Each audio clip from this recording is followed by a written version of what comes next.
80, esquina 5. Eso va a pasar mañana a la tarde aquí en Villa Elisa.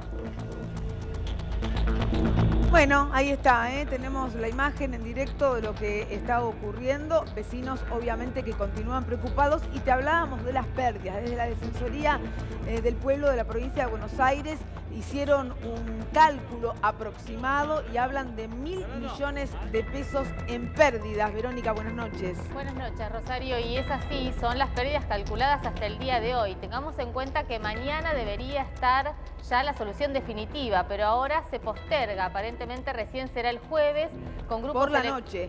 Jueves por la noche. Y son 81.000 los vecinos afectados porque muchos recuperaron la energía, pero con grupos electrógenos que no les alcanza para abastecer el consumo diario, simplemente solo para tener luz. Hablabas de las pérdidas. Sí. 2.000 pesos por día, por familia, solo en alimentos no perecederos. En alimentos perecederos. Esta es la pérdida por día solo en alimentos para una familia. Se calcula que en total son 8.000 pesos por día para una familia y 25.000 pesos es la pérdida por día para los comercios. Tengamos en cuenta que también obviamente están seriamente afectados. 20 escuelas sin clases y lo que vos señalabas, 1.000 millones de pesos de pérdidas hasta el día de hoy. Hay que calcular obviamente lo que ocurra durante el día de mañana y pasado. La empresa distribuidora es Edelap, la empresa distribuidora de energía en La Plata y el Gran La Plata. Sí, señora. Aumentó las tarifas desde el año 2015 a esta parte un 3.800%. Este es el aumento de tarifas que están pagando los vecinos, aún aquellos que hoy no cuentan con el servicio eléctrico. Y además la compensación de la que ya hemos hablado, esta compensación por devaluación de 1 peso por kilowatt consumido a cada uno de los vecinos. Bueno, esta es la realidad en la ciudad de La Plata y sus alrededores respecto de la necesidad. Y chicos sin clases, por supuesto, porque no hay energía eléctrica. Hay muchos que van a pasar la noche aquí, al lado de algún fueguito, porque es la única manera de calentarse en esta noche tan fría. A ver, lo que sigue frío también son los datos de la economía, ¿no es cierto? Y especialmente del consumo, con bajas muy pronunciadas. Vamos con estos datos, mirá, que se han conocido en esta jornada. Ventas en supermercados, mes de abril 2019, con una baja del 12,6%. Son datos oficiales del INDEC. Esto en supermercados. Luego en los centros comerciales o shoppings, casi el 23%. También de baja, también la fuente oficial. Esto lo que habla es de una caída pronunciada en el consumo. 10 meses seguidos en que esto va negativo. Por lo tanto, cuando te hablan de recuperación de un bolsillo que puede comprar algo más, evidentemente los números dicen absolutamente lo contrario, porque son números rojos los de la economía. ¿Y por qué te hablo de esto? Porque el ministro de Hacienda, Nicolás Dujovne, viajó. Se fue para los Estados Unidos, que vos sabés que viaja muy seguido, y allí tuvo reuniones con inversores. Vos me preguntarás, ¿qué inversores? ¿Los que vienen prometiendo hace 4 años que van a venir con la lluvia? No, ni lluvia ni nada de eso. Porque siempre, vos sabés que el gobierno les habla del después. Hay que esperar un rato más.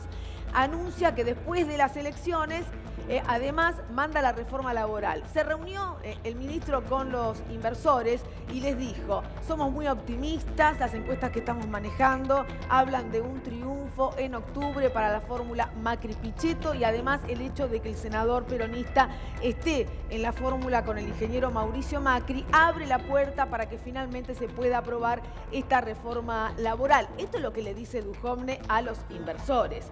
Pero atención, Pichetto dijo, y en los últimos tiempos, a partir de su pase, él afirmó que el presidente lo toma de manera integral, es decir, con todo lo que piensa. Si esto es verdaderamente así, el senador Pichetto, cuando el gobierno ya intentó obtener una reforma laboral en el Congreso, dijo, esto avanza si las centrales obreras están de acuerdo. Si no están de acuerdo, esto no avanza.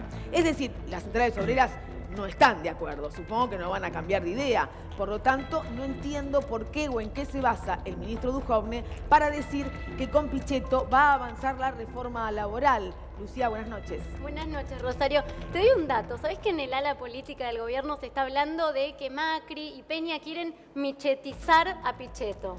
Ese es el término que usaron. Michetizar a Pichetto, ¿cuántas Sí. CHs? Dios, me confundo. A ver. Dejarlo como una suerte de Gabriela Michetti que está ahí para cuestiones protocolares, pero que acepta todo lo que dice el gobierno. Peña se piensa que Pichetto, en un segundo mandato de Macri, va a ser el ala dura del oficialismo y va a hacer lo que ellos le pidan.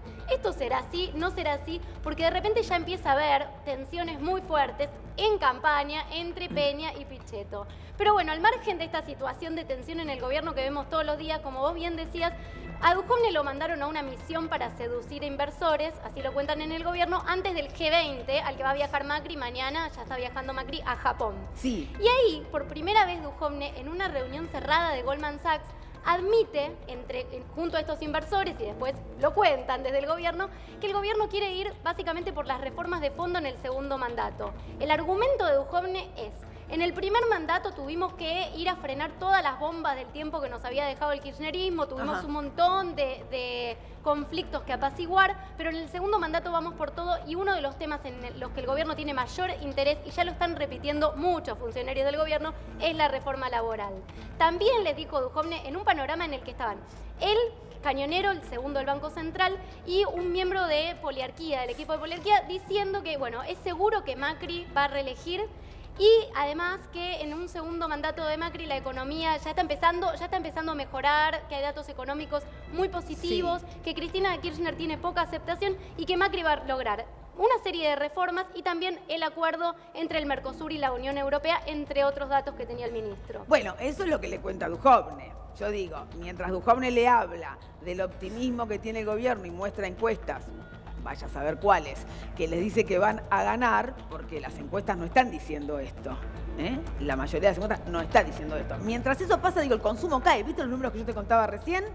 Todo negativo. Y hoy hubo un verdurazo. Es decir, mientras Duhovne dice esto, tu bolsillo dice otra cosa. Y la gente trata de ver cómo llega a fin de mes o cómo lucha con una empresa que no le da respuesta para que le vuelva la energía, como está pasando en la ciudad de La Plata. Digo, a ver, me parece que se cuenta una parte, la interesada y con datos bastante polémicos que lleva el ministro Duhovne, pero entonces es una manera de ocultar una realidad, esta que te estamos contando aquí. Por supuesto que en materia judicial también hay algunas novedades. Néstor, ¿de qué vamos a estar hablando en un ratito nada más? Buenas noches. Rosario, buenas noches. Tanta expectativa para saber quién le había ofrecido a Labaña una suma de dinero para que bajara su candidatura. ¿Se sabe? ¿Se sabe no, quién le...? No se sabe ni se va a saber. A ver, pero... algo hubo. A lo mejor no fue estrictamente una oferta de dinero, pero algo hubo. Pero pasará a ser parte. Hoy Labaña fue a declarar ante el fiscal Jorge Dilelo y dijo: no, jamás existió nada de eso. Algo hubo, formará parte de eso que todos suponen que ocurrió, pero nunca se sabrá exactamente qué fue lo que ocurrió. Hay gente que lo sabe, ¿eh? Eduardo Duhalde, que estuvo declarando ayer, por supuesto, Labaña mismo, saben qué fue lo que pasó. Pero para la justicia, señores, aquí no ha pasado nada y seguimos adelante. Sigue el culebrón de José Luis Esper, no hay nada definido todavía. Y en la causa Dolores te vamos a contar quiénes ya se asumen como lo que son y quiénes todavía ni se dieron por enterados. Bueno, enseguida vamos a estar con todo esto, los temas judiciales también. Abrimos para presentarles a nuestros invitados y arrancar con el debate. Hugo Yasky, buenas noches. Gracias por estar acá. La diputada Mayra Mendoza, buenas noches. Me voy por este lado con Teresa García, la senadora provincial del Frente para la Victoria. El colega Esteban Edgardo, buenas noches. Guillermo Cara, que es precandidato a concejal en la ciudad de La Plata. Bueno, ya que estamos con mucha gente de la provincia de Buenos Aires, arranco por el corte de luz, a ver qué novedades tienen ustedes, porque la empresa dice recién jueves a la noche que vuelve la energía para todos. Sí, esta mañana, este mediodía, EDELAP sacó un comunicado contando parte de lo que vos decías. En verdad es cierto que hay generadores, pero lo que no es cierto es que proveen permanentemente el servicio eléctrico. Producen saltos, como ellos dicen, interrupciones involuntarias, así que tampoco esto que dicen que está comenzando a volver en algunos lugares no es cierto. Digamos, el comunicado de EDELAP se entiende a partir de nosotros ponemos generadores, tuvimos un inconveniente, vamos a ver qué va a pasar. Es verdad que dijeron que iba a volver el lunes, el martes, el miércoles y ahora están hablando del jueves viernes. A la noche, sí. Jueves a la noche, viernes. Pero yo quiero hacer hincapié porque seguramente las otras personas que viven además en la ciudad de La Plata tienen más para decir hasta del propio intendente. Acá hay una responsable única, que es la gobernadora Vidal. La provincia de Buenos Aires tiene un organismo de control, así como es el ENRE a nivel nacional. Se ha anunciado una multa extraordinaria hacia la empresa. Yo digo, a una empresa que además, por el sistema que ha tomado, que es un sistema monopólico, compró las 4 empresas distribuidoras de energía en el interior de la provincia de Buenos Aires, con una mirada, sin la mirada del OSEBA, del organismo de control, donde todos sabemos que hay una violación de la defensa de la competencia porque esto fija precio monopólico en la provincia. El OSEBA no opinó, el Ministerio de Servicios Públicos no opinó, pero quiero decir quien está a cargo como viceministro de Servicios Públicos, Edgardo Bolosín, quien ha estado en Edenor y ha trabajado durante 15 años en Pampa Energy. Todo tiene que ver con todo. Ajá. El dueño de las 4 empresas de la provincia es Rogelio Pagano. Obviamente, desde el año 2014 recién ha inscripto su empresa en la provincia de Buenos Aires para luego comprar de a 2, primero 2 y después 2, violando la ley de defensa de la competencia. Pero yo quiero decir algo que me parece central. En momentos políticos, sobre todo en campaña política como la que estamos, donde la gobernadora opina de tantas cosas respecto a la recuperación de la transparencia, el funcionamiento de la justicia, el tema de la obra pública. Yo no sé si alguien de los que está acá en este estudio la ha escuchado desde el día sábado de la noche que los habitantes de La Plata no tienen luz. Nadie la ha escuchado. Yo le aconsejaría que deje de recorrer rutas y vaya del app, les toque el timbre y le pregunte a Pagano, que es amigo de Macri, qué piensa hacer con esto.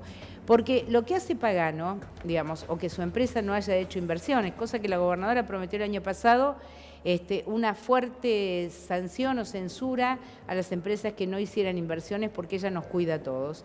Digamos, pero más allá de lo que no hace Pagano, que hace una escasa inversión con una fenomenal ganancia para mandar no sé a dónde, porque no vuelve al territorio bonaerense la inversión, lo que es verdad es que la gobernadora no ha opinado con este tema, OSEBA no opinó, el ministro de Obras y Servicios Públicos no opinó.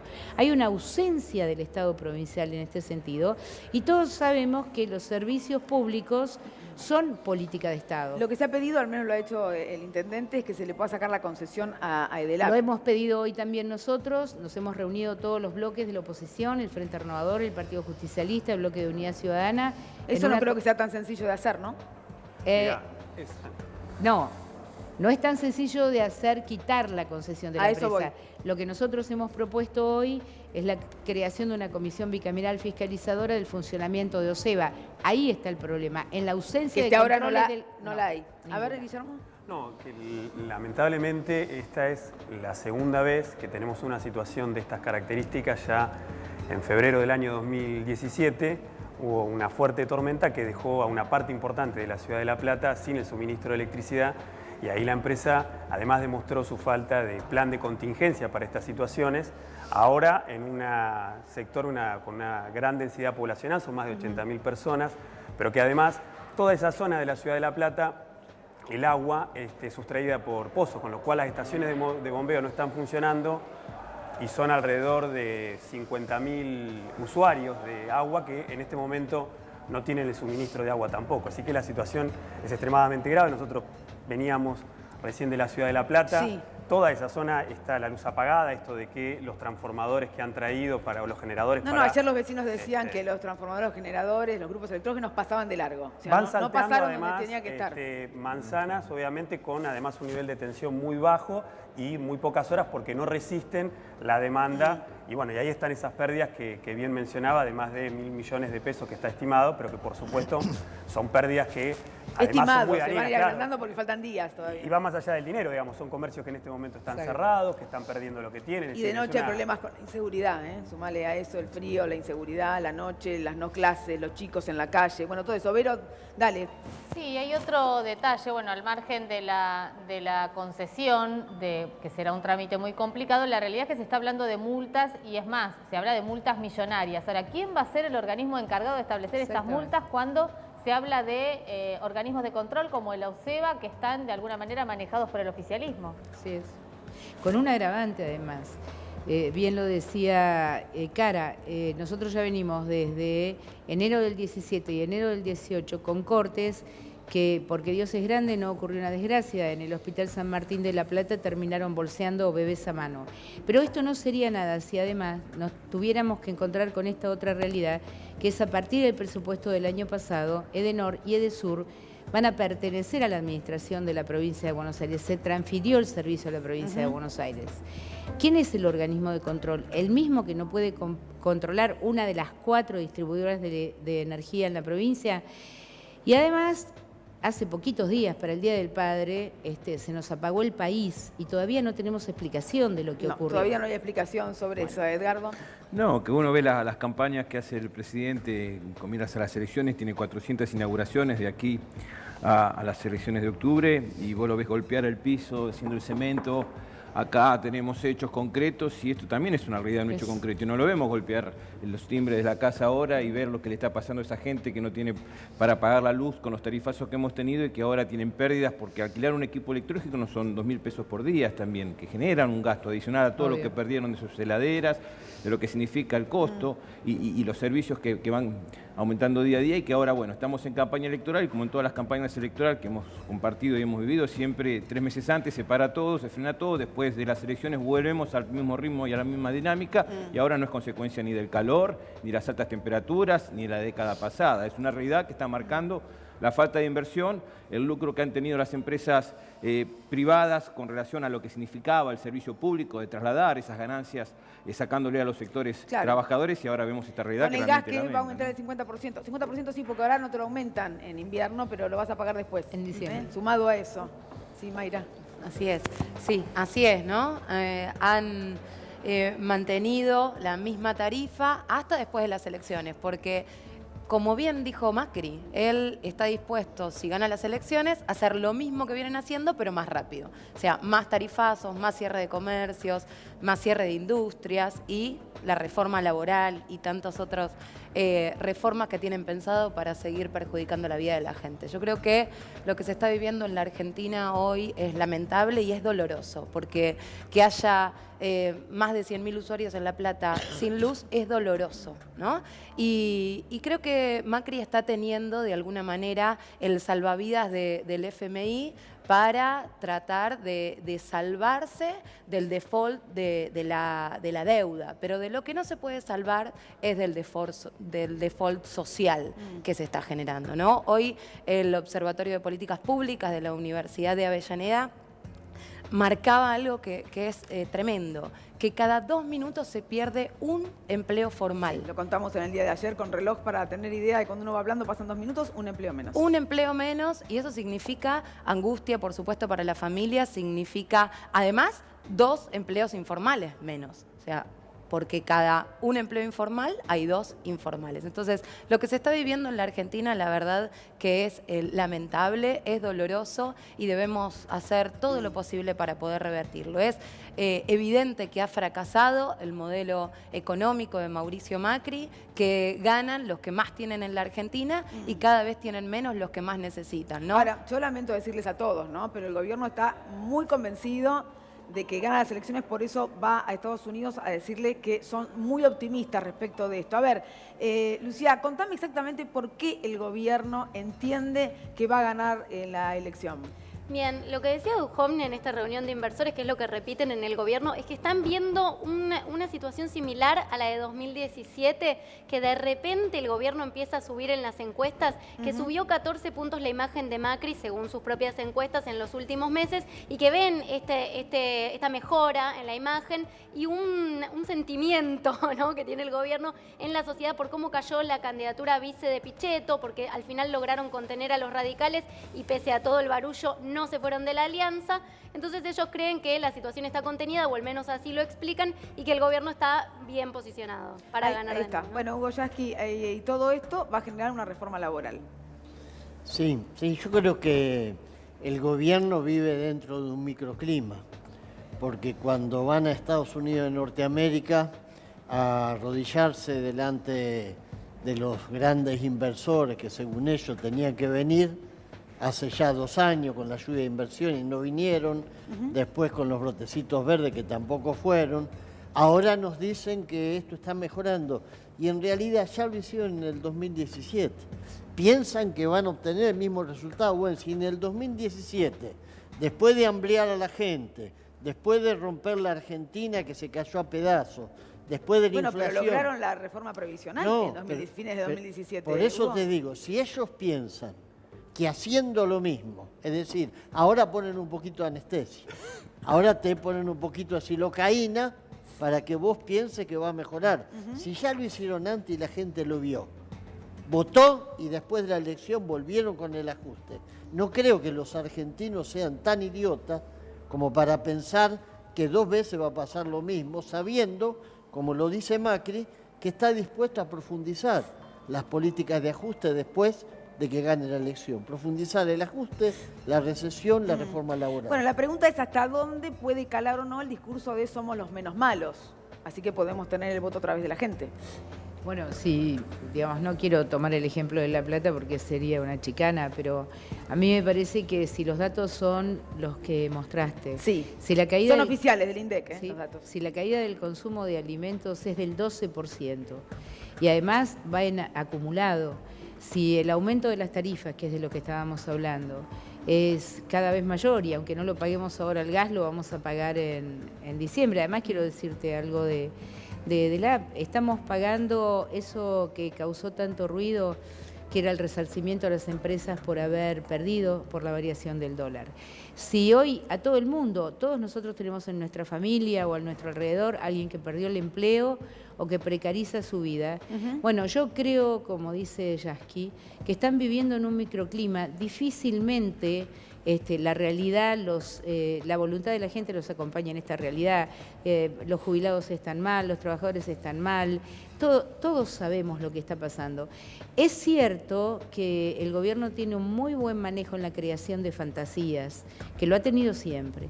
Y a mí me parece que lo que están construyendo es la fantasía que pueden ganar. Pero me parece que la gente no es tonta y por más que vuelvan a intentarlo con un asesor en campañas de mucho renombre o con lo que fuera, el bolsillo manda y la heladera manda. Y esta es una realidad, porque además hasta sus propios amigos, los amigos del Círculo Rojo, están perdiendo con este modelo. Néstor.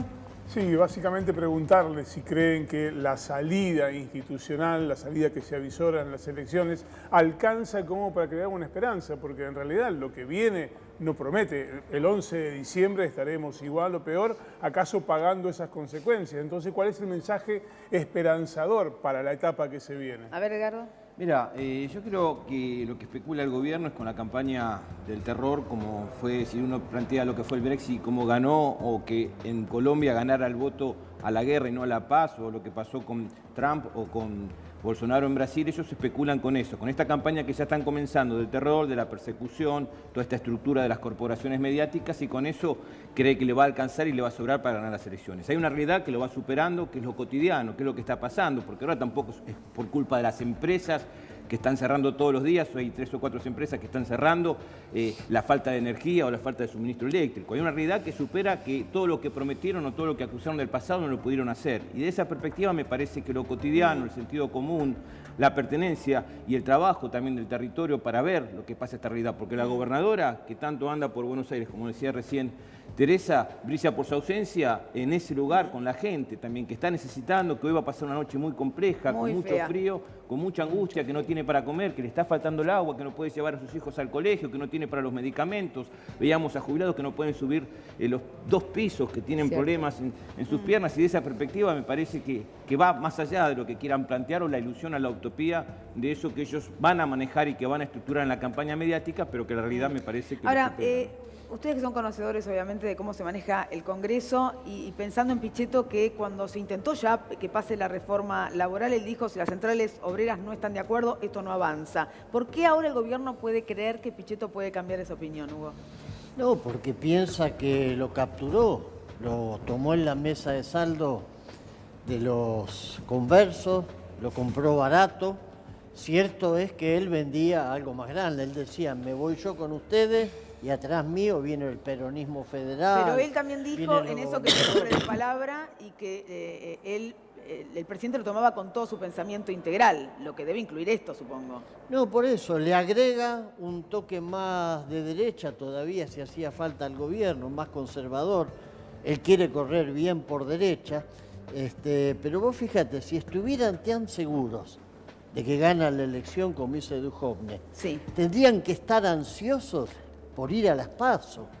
Tendrían que ser los primeros que pidan las PASO ya, porque hacen las PASO, nos ganan por 15 puntos y se acabó la discusión. Y van a Washington ahí, vestidos de fiesta, y le dicen, mira, le entregamos al pueblo argentino atado de pies y manos. No, están al revés. Están inventando excusas para no ir a las PASO, porque saben que en las PASO se van a chocar contra la realidad, o mejor dicho, ellos conocen la realidad. Bueno, por ahí el propio senador Pichetto dijo que eso no va a ser así, que hay que cumplir con las reglas. El propio senador Pichetto sale a tratar de ponerle paño frío a lo que intentaron hacer y ver si pasaba.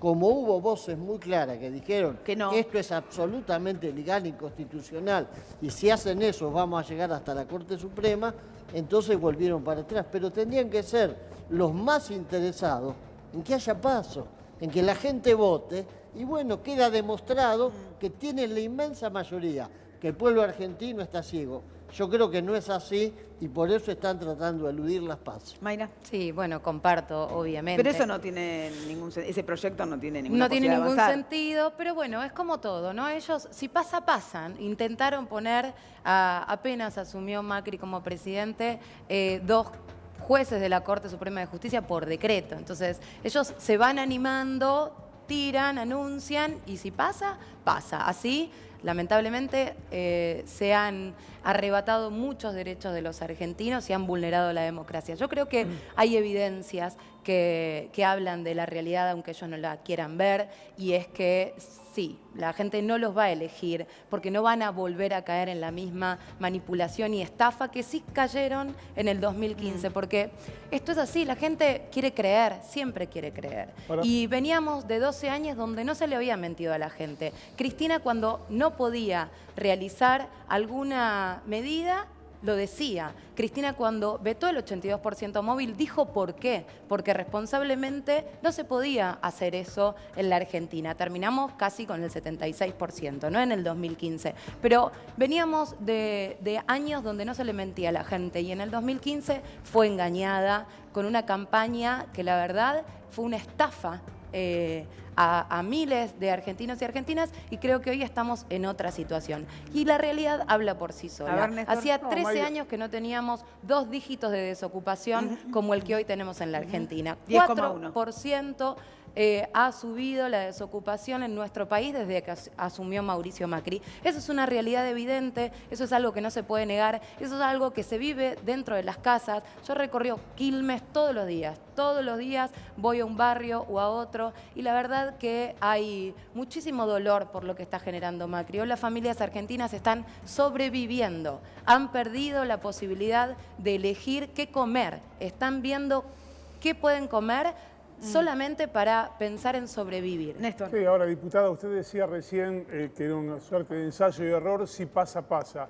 Lo concreto es que pasa. Los 2 jueces de la Corte finalmente fueron jueces de la Corte, designados por otro mecanismo, pero fueron los mismos. La reforma previsional, que no debía haber pasado, finalmente fue aprobado. Es decir, el si pasa, pasa, tiene como resultado final que efectivamente pasa. Ahí hay una maquinaria electoral, política, que consigue que lo que pasa pase efectivamente. Sí, lo que no va a pasar es que, como dijo Duhovne y fue a asegurar, ganen las elecciones este año. Por eso el intento de que no haya paso, ¿no? Porque ahí va a ser el primer hecho evidente donde la gente le demuestre una gran demostración de conciencia de qué es lo que no quieren más. Y no quieren más hambre, pobreza, desocupación, no quieren más cierre de comercio, no quieren más cierre de pymes, quieren volver a tener garantizados sus derechos básicos, la salud, la educación, que hoy no pasa.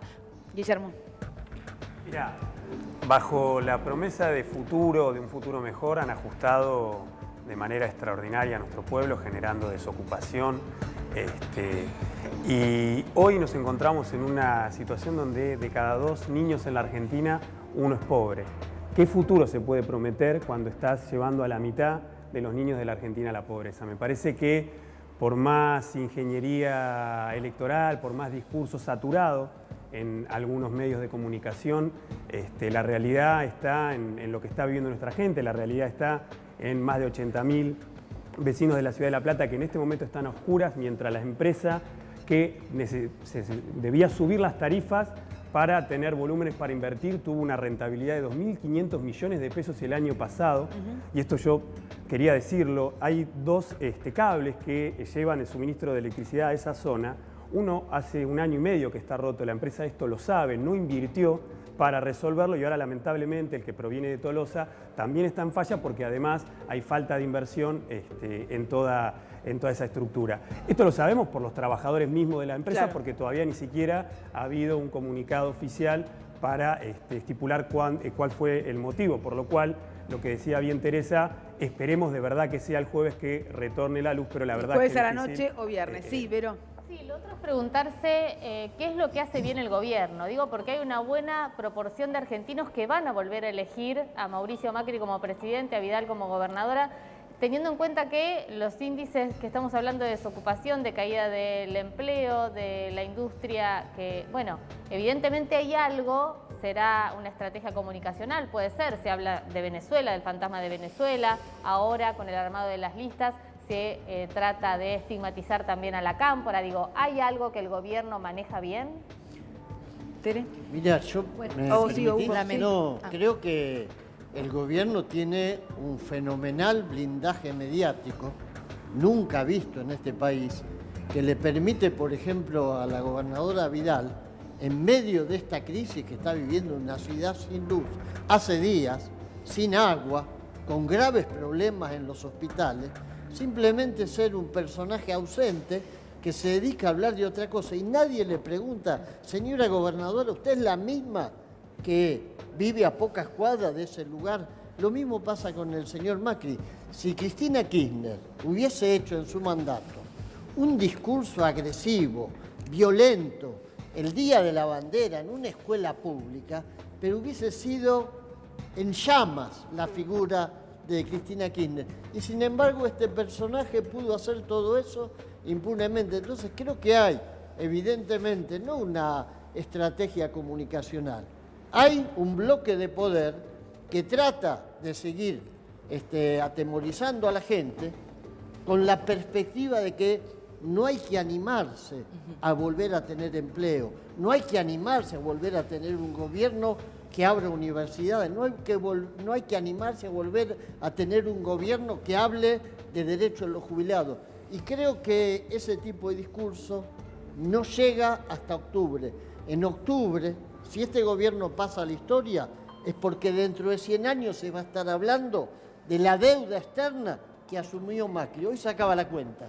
En el año 2119, como si fuera ciencia ficción, sí, vamos a estar hablando de la deuda del gobierno de un señor que se llamó Macri. Claro, una deuda a Cambridge Analytica, sí, que pudo manipular 3 millones de votos de Twitter y de Facebook, gente que nunca había votado y que llevaron a votar y que llevaron a que se fuera al Reino Unido o que se planteara el Reino Unido de irse a la Unión Europea. Acá están jugando con la misma estrategia, buscando la manipulación. Es un país injusto en muchas cosas, es un país de la mala memoria. Menem ganó elecciones indultando a Videla, a la dictadura cívico-militar. Marcaron siempre esa especulación de estos 4 meses de primavera y tratando de que los medios y la fuerza de las corporaciones mediáticas lo tapen, porque uno ve lo que se plantea, van a buscar ganar las elecciones y buscar ese voto que por el terror, por la mala propaganda, por lo que significa el gobierno populista, por lo que significa esta historia de volver a los fantasmas del pasado, van a tratar de no ver esta realidad que estamos viviendo día a día, porque vos ves, si no se puede vivir en dos Argentinas tan distintas, la que plantean las corporaciones mediáticas, las que estamos hablando acá, lo que puede decir Página 12 o Clarín. Claro, lo que pasa es que ahí lo que Vero estaba planteando claro, también... No hay que subestimar a esa estructura. Lo que Vero plantea también es que las encuestas te hablan de más de 30 puntos, digamos, para este pensamiento que vos decís. Hay más de 30 puntos, hay un sector importante de la población argentina que puede reelegir este modelo. Por eso la pregunta es, ¿por qué si a tanta gente le está yendo mal? Un poco la pregunta que hacía ella, ¿qué cosa hace bien este gobierno para que un 20 y pico, 28% acompañe? Yo creo que el relato que ha armado el gobierno, esto que se ha planteado aquí, la estigmatización del cierre de listas, la estigmatización de la figura de Cristina fundamentalmente y de nuestro gobierno de los 12 años, le han encontrado la vuelta para entrar en algún lugar de esta sociedad. Pero también es cierto que, así como estamos agotados todos nosotros, que tendríamos que estar pensando en cuestiones propositivas, en los programas, en la gestión futura, la gente también está agotada de un mensaje tan agresivo como el que tienen para sostener ese porcentaje de votos de la sociedad, que lo han conformado y lo han armado con esta suerte de construcción mágica del discurso. A mí me parece que todos los días hay una historia que crean ellos para distraernos, ¿no? Para que nuestra cabeza esté pensando en otra cosa. Yo creo, lo preguntó el caballero, ¿cuál es la esperanza, no? ¿Cuál es la esperanza? ¿Por qué en octubre? Bueno, porque yo creo que el alivio va a llegar cuando este gobierno se termine, pero no es que lo creo yo desde mi fuerza política, creo que lo cree la sociedad. Está todo el mundo agotado, cansado de no poder pagar la luz, cansado de tener miedo a perder el empleo, porque todos los días el mensaje es aterrorizador. No hay que animarse, cuando sale una línea de colectivo a reclamar porque despidieron a sus trabajadores, hay palos por parte de la ministra de Seguridad. Entonces van creando esta sociedad que tiene que tener miedo para que este programa de gobierno y para que este plan económico le cierre. Me parece que la gente ya se cansó. Las encuestas son una parte del reflejo de la realidad, pero no son el reflejo de la realidad. Y de verdad creo que lo que tendríamos que estar pensando es cómo transmitirle a las personas que nos están viendo esta noche cuál es la esperanza. Bueno, necesitamos que este gobierno se vaya democráticamente, como asumió, que termine esta condena para los argentinos. Nosotros creemos que nuestra fuerza política y el frente que hemos armado con todos los partidos y fuerzas políticas, ha tomado un compromiso que es el que creo que describió Cristina cuando presentó su libro, ¿no?